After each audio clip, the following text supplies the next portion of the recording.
ये कहानी है दो बच्चों की जो एक गांव में रहते थे। उनमें से एक 6 साल का था और एक 10 साल का। दोनों बहुत अच्छे दोस्त थे, बिल्कुल शोले के जय और वीरू जैसे।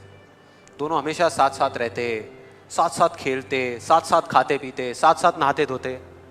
नहीं, धोते नहीं, ये थोड़ा ज्यादा हो गया। तो एक दिन वो दोनों गांव से थोड़ा दूर निकल गए और खेलते खेलते उनमें से जो बड़ा बच्चा था 10 साल वाला, वो एक कुएं में गिर गया और जोर जोर से चीखने चिल्लाने लग गया क्योंकि उसको तैरना नहीं आता था। अब जो दूसरा बच्चा था छोटा सा 6 साल का, उसने अपने आसपास में देखा और उसको कोई नजर नहीं आया, उसको कोई नहीं दिखा जिसको कि वो बुला सके हेल्प के लिए। और फिर उसकी नजर पड़ी एक बाल्टी पे जिस पे एक रस्सी बंधी हुई थी। उसने एक सेकंड भी वेस्ट नहीं किया, उस बाल्टी को उठा करके कुएं में फेंक दिया और अपने दोस्त को बोला कि पकड़ ले इसको। उसके दोस्त ने पकड़ा और वो अपनी पूरी ताकत लगा करके पागलों की तरह उसको खींचने लगा। खींचता रहा, अपनी पूरी जान लगा दी उसने। छोटे से बच्चे ने, 6 साल के और 10 साल के बच्चे ने उस बाल्टी को पकड़ा हुआ था। खींचता रहा और तब तक नहीं रुका जब तक उसने अपने दोस्त को बचा नहीं लिया, जब तक वो बाहर नहीं आ गया। अब यहां तक तो ठीक था, यहां तक तो ये कहानी समझ आती है। लेकिन हुआ क्या कि जैसे ही ये दो बच्चे जब दोनों एक हो गए, जब बाहर आए और आकर के गले मिल रहे, रो रहे और खुश हो रहे, एक तरफ से उनको डर भी लग रहा था। डर था कि अब गांव जाएंगे तो बहुत पिटाई होगी जब उनको बताएंगे कि ऐसे हम कुएं में गिर गए और ये सब चीजें हुई। लेकिन मजे की बात, ऐसा कुछ भी नहीं हुआ। वो जब गांव गए और जा करके उन्होंने अपने घर वालों को बताया, बाकी गांव वालों को बताया, तो किसी ने विश्वास नहीं किया, पूरे गांव वालों ने। और वो अपनी जगह बिल्कुल ठीक थे क्योंकि उस बच्चे में इतनी ताकत भी नहीं थी कि वो एक बाल्टी पानी से भरी हुई वो उठा सके। तो इतने बड़े बच्चे को इतनी ऊपर खींचना तो बहुत दूर की बात है। लेकिन एक आदमी था उस गांव में, उसने विश्वास कर लिया।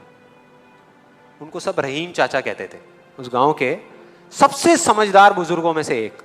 और सबको लगा कि यार ये कभी झूठ नहीं बोलते, अगर ये कह रहे हैं तो जरूर कोई ना कोई बात होगी, कोई ना कोई वजह होगी जिस वजह से ऐसा कह रहे हैं। और फिर सारे गांव वाले इकट्ठे होकर के उनके पास में गए और जा करके बोले कि देखो जी, हमें तो कुछ समझ आ नहीं रहा, आप ही बता दो कि ऐसा कैसे हो सकता है। तो उनको हंसी आ गई। वो बोले कि यार इसमें मैं क्या बताऊं, वो बच्चा बता तो रहा है उसने कैसे किया। बाल्टी को उठा करके कुएं में फेंका, उसके दोस्त ने बाल्टी को पकड़ा, उसने रस्सी को खींचा और अपने दोस्त को बचा लिया। तो आपको पता तो है उसने कैसे किया, बच्चा बता तो रहा है, इसमें मैं क्या बताऊं। तो सारे गांव वाले उनकी शक्ल देख रहे। फिर कुछ देर बाद वो बोले कि सवाल ये नहीं है कि वो छोटा सा बच्चा ये कैसे कर पाया, सवाल ये है कि वो ये क्यों कर पाया, कि उसके अंदर इतनी ताकत कहां से आई है। और बोले इसका सिर्फ एक जवाब है, सिर्फ एक, कि जिस वक्त उस बच्चे ने ये किया, उस टाइम पे उस जगह पर दूर दूर तक कोई नहीं था उस बच्चे को ये बताने वाला कि तू ये नहीं कर सकता।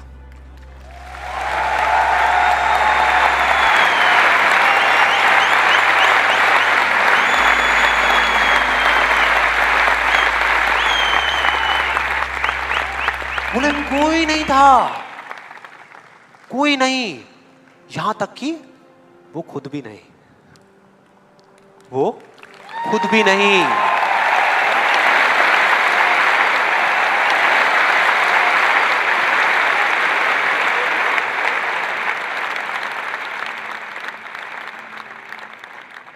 अब मैं आप लोगों से पूछता हूं कि अगर कुछ ऐसा हो जाए, अगर आपको भी उस बच्चे की तरह किसी की आवाज सुनाई ना दे जो आवाजें आपको रोकती है, ना किसी और की ना अपनी, तो क्या होगा?